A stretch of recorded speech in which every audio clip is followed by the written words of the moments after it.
হরে কৃষ্ণ বন্ধুরা, আজকে হবে চিড়ের পোলাও। তো আজকে একটু পোলাওটা অন্যরকম হবে, একটু দেখে দিচ্ছি ব্যাক ক্যামেরায় কেমন। এখানে চিড়ে ভালো করে ধুয়ে জল ঝরিয়ে রেখেছি।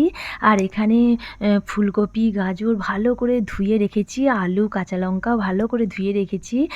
আর এখানে বাদাম আছে, কাজু বাদাম আছে, কিশমিশ আছে, সব শুকনো ভালো করে রেডি করে রেখে দিয়েছি। তো এখানে কিশমিশও রয়েছে, সব রেডি করা রয়েছে। আর চিড়ে তো রয়েছে, জল ঝরানো রয়েছে, খুব ঝরঝরে ফ্রেশ হয়ে গেছে। আগে থেকে যেহেতু জল ঝরাতে দিয়েছি সেই জন্য ঝরঝরে ফ্রেশ হয়েছে। ভিজিয়ে রাখা চলবে না, তাহলে কিন্তু কাদা কাদা হয়ে যাবে কেমন। তো এখানে কড়া বসিয়ে দিয়েছি, তেলও দিয়ে দিয়েছি, কম পরিমাণে তেল দিয়েছি, যেহেতু একটা একটা করে সব ভাজতে হবে। একবারে বেশি করে তেল দিলে সেটা ভালো হবে না। এই যে ফরচুনের তেলটা নিয়ে নিয়েছি, ফরচুনের তেলটা দিয়েই পুরো আজকে চিড়ের পোলাওটা হবে কেমন। ঘি দিয়েও আপনারা করতে পারেন, কিন্তু ঘি দিয়ে আমি করছি না, আমি সাদা তেলটা দিয়েই করব। আর এখানে সব কিছু আমি রেডি করে রেখে দিয়েছি। তো সর্বপ্রথম আমি বাদামটা খুব ভালো করে ভেজে নেব। কম করে তেল দিয়েছি, দিয়ে আর খুব ভালো করে ভেজে নিচ্ছি। বেশ সুন্দর লাল লাল করে ভাজা হয়ে গেছে। আমি ছান্তাই করে তুলে নিচ্ছি, যেহেতু এক হাতে আমি ফোন ধরে রেখেছি এবং অন্য হাতে কাজ করছি, দু হাতে, সেই জন্য আর কি ছান্তাই করে ভাজতে হলো। কিছুটা তেল রয়ে গেছে, ওই তেলেই আমি কাজু বাদামটা একদম লাল লাল করে ভেজে নিচ্ছি। সুন্দর করে ভেজে একদম ছান্তাই করে ছেঁকে তুলে নিলাম। এবারে ওই তেলেতেই কিশমিশটাকে খুব ভালো করে আমি ভেজে নেব। কিশমিশটা ভাজা এত সুন্দর খেতে লাগে, খুব সুন্দর ভাজা হয়ে গেছে। ভেজে আমি খুব সুন্দর করে তুলে রেখে দিয়েছি। আরও বেশ খানিকটা তেল আমি দিয়ে দিলাম, কারণ আর আমি তেল দেবো না, এই ফরচুনের তেলটাই দিলাম। দিয়ে আর যত ফুলকপি আছে সব ভালো করে সুন্দর করে আমি ভাজতে লাগবো। ভালো করে ভেজে আর একটু ঢাকা দিয়ে দিলাম, কারণ সেদ্ধ ভাজা দুটো একসাথে হয়ে যাবে। যে বেশ সুন্দর লাল লাল করে ভাজা হয়েছে, ওর ওপরেই কিন্তু আমি আলুগুলো দিয়ে দিলাম, দিয়ে আবার একটু নেড়ে আর ঢাকা দিয়ে দিলাম। ঢাকা দিয়ে দিয়ে ভাজছি, মানে সেদ্ধ ভাজা দুটো একসাথেই হয়ে যাবে কেমন।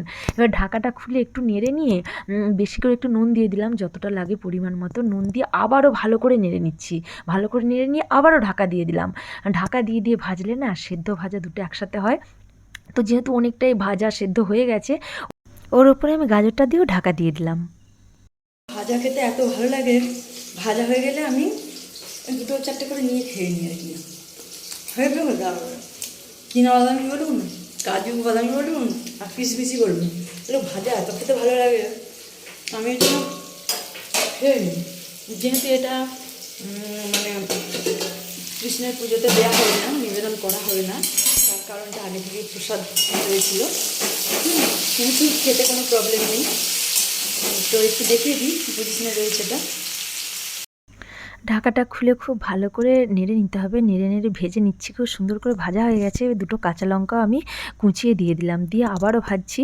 ভাজাটা কিন্তু খুব সুন্দর হতে হবে। ভাজা যেহেতু হয়ে গেছে, আমি হলুদও দিয়ে দিলাম একটু বেশি করে, যতটা লাগে পরিমাণ মতো হলুদ, এবং নুনটাও যতটা নুন লাগবে ততটা পরিমাণ মতো নুন দিয়ে দিলাম। ভাজা হতে কতটা কমে গেছে দেখুন জিনিসটা।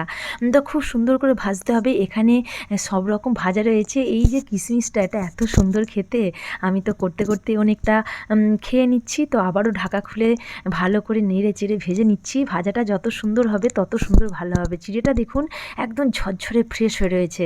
ওই সমস্ত সবজিগুলোর ওপর, ভাজা সবজিগুলোর ওপর চিড়েটা আমি দিয়ে দিলাম, জল ঝরানো চিড়ে দিয়ে আবারও নাড়ছি। খুব ভালো করে নেড়ে নেড়ে ভাজতে হবে। এটা খুব সুন্দর করে ভাজলেই তবে খেতে ভালো লাগবে। চিনিটা দিয়ে দিলাম 1 চামচ, জাস্ট অ্যাডজাস্ট হওয়ার জন্য, যারা বেশি চিনি খেতে ভালোবাসে। তো চলছে রান্না চিড়ের পোলাও। তো এতক্ষণ ব্যাক ক্যামেরা দেখাচ্ছিলাম। তো এই যে চিড়ের পোলাও হচ্ছে, রান্না চলছে, দেখা যাচ্ছে তো নাকি?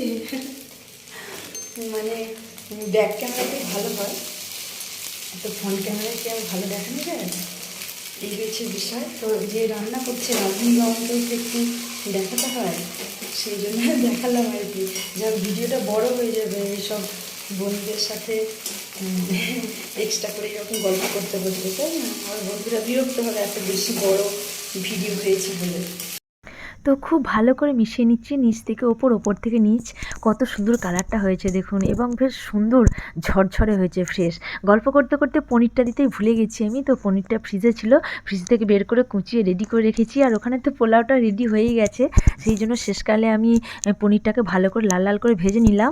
পনিরের ওপরেতেই আমি এবার চিড়ের পোলাও তো রেডি করাই রয়েছে, ঢেলে নিচ্ছি। ঢেলে নিয়ে শুধু মিশে নিলে অলমোস্ট ডান হয়ে যাবে। ওটা কিন্তু প্রথমেই মানে ভেজে রেখে দিতে হয়, আমি ভুলে গিয়েছিলাম পনিরটা ভাজতে আর কি, গল্প করতে করতে। তো যাই হোক, চিড়ের পোলাও অলমোস্ট ডান হয়ে গেল। তো সার্ভ করে দিই, দিয়ে দেখাবো কেমন। তো রেডি হয়ে গেছে আমাদের চিড়ের পোলাও, একদম টেবিলে সাজিয়ে দিয়েছি। খুব সুন্দর কালারটা এসেছে, দেখতেও যত সুন্দর, খেতেও খুব সুন্দর হবে। হরে কৃষ্ণ, রাধে রাধে, জয় রাধে, হরে